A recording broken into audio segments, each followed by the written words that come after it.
decreto de plan de inmunización que el Gobierno Nacional ha puesto a consulta pública en un periodo muy breve, se ha incorporado un rol para el sector privado. Yo quisiera hacer mención a los elementos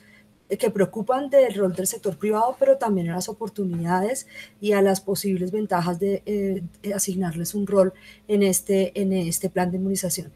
Frente a las preocupaciones, tal vez la más grande, la más importante, es que habiendo establecido una lista de prioridades y de población en riesgo para garantizar que en las fases de inmunización esa población sea la primera que debe ser vacunada, el hecho de que haya posibilidades de compra directa de privados de la vacuna pudiera echar por la borda esa priorización, saltándose el turno en la fila que ha establecido el Gobierno Nacional y echando por la borda una estrategia que tiene un foco de salud pública y un foco epidemiológico para reducir, por un lado, el contagio y por el otro lado, la mortalidad. Ese elemento no sería deseable que sea incorporado en el plan de inmunización. El Gobierno Nacional ha incorporado un elemento que pudiera reducir ese riesgo, y es que solo le permite a los privados hacer uso de ese derecho de compra directa cuando se haya superado la fase 1 de vacunación, es decir,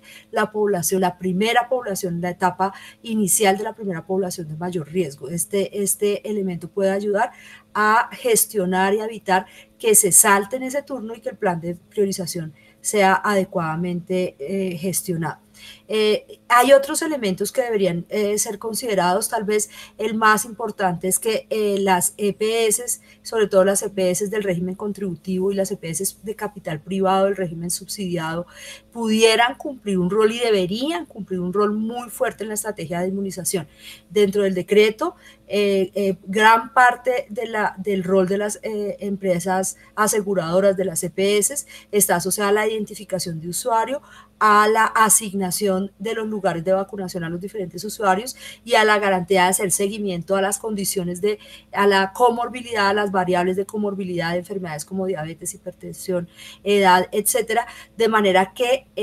se identifique plenamente a los individuos para que ellos atiendan rápidamente al llamado para la vacunación.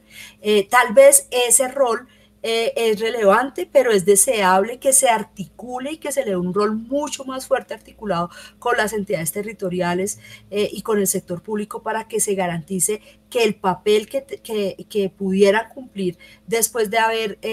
gestionado recursos y haber recibido recursos altos, un volumen alto de recursos debido a la falta de atención de personas el año pasado en razón de la pandemia, pudiera canalizarse para no solamente hacer la identificación de usuarios, sino establecer estrategias de investigación, de seguimiento, de preparación y de infraestructura de los hospitales y de los sitios en los cuales se va a hacer la vacunación, o incluso apoyar la estrategia logística que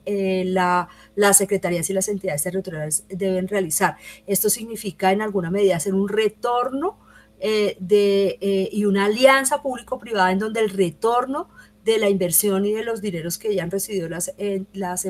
empresas promotoras de salud, las EPS, se invierta en garantizar que la inmunización cumple con los criterios de equidad, es eficiente y garantice una distribución suficiente. El segundo elemento que pudiera ser interesante y que pudiera asignársele al sector privado es que nosotros tenemos una infraestructura y un desarrollo muy fuerte de operadores logísticos, de distribuidores de medicamentos que han desarrollado capacidades en la distribución del conocimiento del territorio nacional y en la superación de barreras geográficas que debería ponerse a disposición de la inmunización, permitirles el acceso a la compra de vacunas de manera directa, pero exigir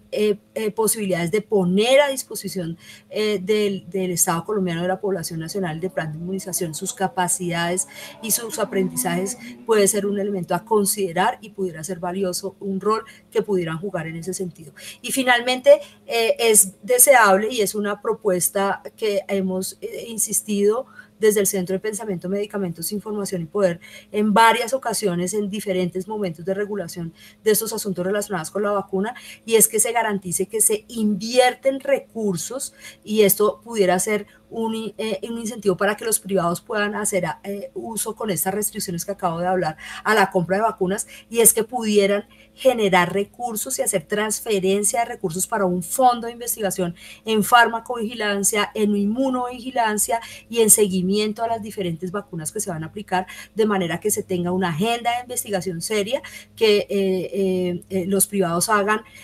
una inversión para garantizar que esa agenda de investigación se cumple y que logremos levantar datos suficientes para tranquilizar, para atender a la ciudadanía en el mejoramiento de las condiciones de salud derivadas de la pandemia, pero también asociadas a las estrategias de inmunización que se están adelantando.